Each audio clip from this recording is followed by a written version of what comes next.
Hey guys, so in this video I'm going to be talking about this little microquad. This is the FuriBee FX120, and you're probably asking yourself, hey, this looks really familiar to in the Eachine Falcon 120, and you'd be right, it is very similar. However, the frame's a little bit different, and I'll just go over just very quickly some of the differences I've noticed. I don't have the Eachine Falcon 120 yet. I was told that I was going to be getting that, but haven't seen it in my items that have been sent, so I'm not sure when I'll be getting that. So I'm just going to go ahead and review this one first instead of doing side by side. I don't know when that's going to happen. So let me just show some of the differences that I noticed. On this frame, the arms are rounded. On the Eachine Falcon, they're kind of jagged. It has like a little bit more of a bumper feel to them. The motors are different on the FuriBee here. They both come with 1306 motors. These are 3100 kV motors, and the ones that come on the Eachine are 3500 kV motors, so a little bit faster.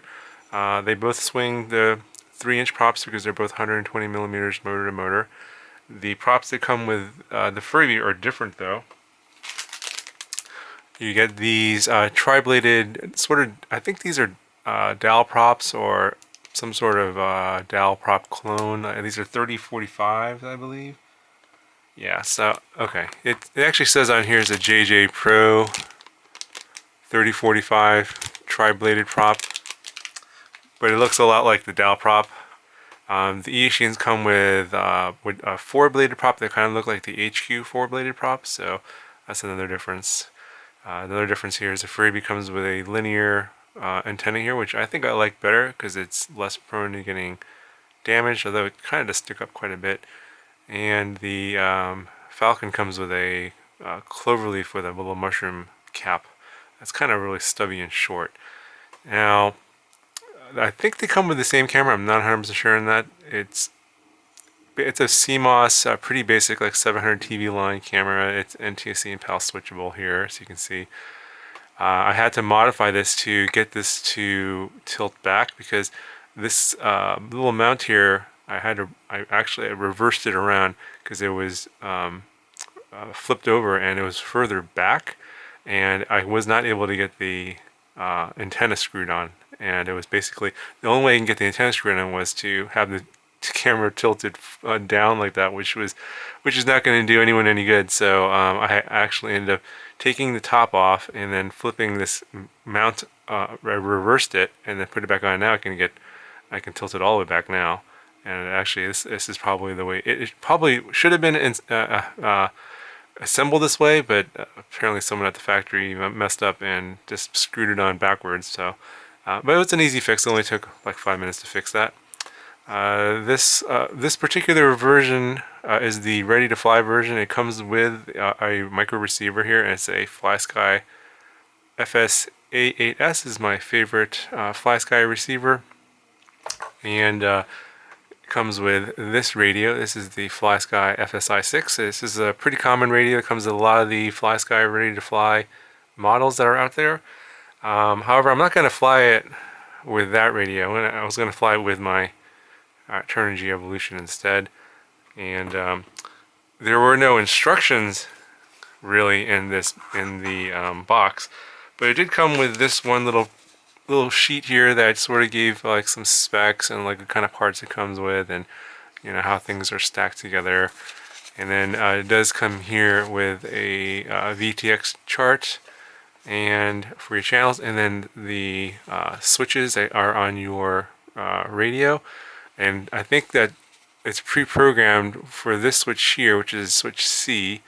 The down position is going to be manual mode or acro, and then you got semi-auto mode, which is probably horizon in the middle position, and the up position is self-stabilized mode, which is angle mode. Other than that, there's probably nothing else you need to know. Everything else will probably work the same. I believe the arming is by the stick and not by switch. Nothing on the backside. Quickly, let's see what else. Okay, so we have, here's some of the things that it comes with. You get a B3 charger and power cord for your battery. Comes with this battery here. It's a FuriBee 30C 11.1 volt 620 milliamp hour 3-cell battery with an XD60 connector. It's pretty small. I'd probably give about 3 minutes flight time, I imagine. And you get some Velcro, which I'm not going to use. And then also on this, the FuriBee, I believe this one comes with this battery protector landing plate skid thing here that does not come on the Falcon. At least I didn't see it in the pictures on the Falcon. Okay, so then one more big difference here with the FuriBee versus the Falcon is that while you have the same 4-in-1 20 amp ESC, and this one comes with an SP Racing F3 board. The Falcon comes in 3 different forms. I think it's a NAS32, CC3D, and an F3 Racing board. And I think the F3 Racing board comes with an LED bar in the back with a buzzer. This one does not come with any LED or buzzers. But the FuriBee comes with a board that has a video transmitter on here, versus on the Falcon, the video transmitter is just like a standalone transmitter that sits on top of the flight controller. It's not screwed in with the board like this little stack here. This board here is missing in the Falcon. So that's another pretty big difference. And the other thing I noticed is that the way this stack is put together, where is it over here? It's over here. Instead of on the Falcon where you have a bunch of wires going back and forth between the boards, you have this sort of very nicely little connector here between the boards so that they snap together really easily without any extra wires being dangling around, because you want to keep that to a minimum, because the props come very close to the side here and will chop up anything that is sticking out. So that's an overview of what this thing looks like. Unfortunately, and some sad to report, I'm not going to be able to fly this because I was not able to power it on. And after kind of looking around this for a while and trying to figure out why it wouldn't power on, I found out that somebody at the factory messed up their soldering job on the 4-in-1 ESC here. And this wire, the positive power wire, is broken off of the pad, or actually the pad has lifted off of the board completely. And I don't know if this will come out on camera, but you can see there, that's the copper pad there. So this can't be fixed, and I just sent them a GearBest a message about this, that they either need to send me a replacement 4-in-1 ESC or a whole new unit, because obviously without power I won't be able to fly this. So unfortunately, that's going to be the end of this review. If they send me another unit, hopefully they will, I will definitely give you flight footage.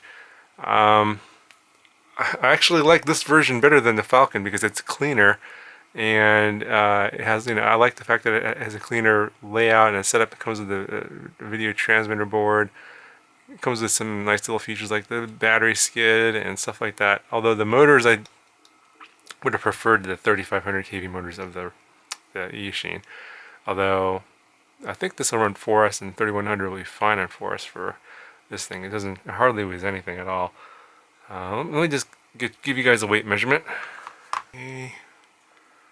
So this is the weight without the battery. Comes in at 134 grams, and I'll throw on the battery here. It's 184 grams. So yeah, let's see, the battery by itself is 50 grams. So yeah, this basically at 183, 184 grams isn't going to qualify for the multi-GP micro class. Plus it's running a 3S battery, which is going to disqualify it anyway. So if any of you guys are wondering about that, this particular model would not qualify for the micro class for the multi-GP drone racing, although it would qualify for the 3S class, but I think it would be pretty slow for that class. Anyway guys, that's the end of my preliminary review here of the FuriBee FX120. Really sorry that I'm not going to be able to fly it for you guys, but based on the design, I think it's going to fly okay, if not pretty well. I really like these small little designs, and these at the swing 3-inch props are going to be pretty fast, even on 3S, so it's very light. So if I have another video, I'll let you guys know, hopefully pretty soon. Anyway guys, take care, thanks for watching, and I'll talk to you guys in the next one.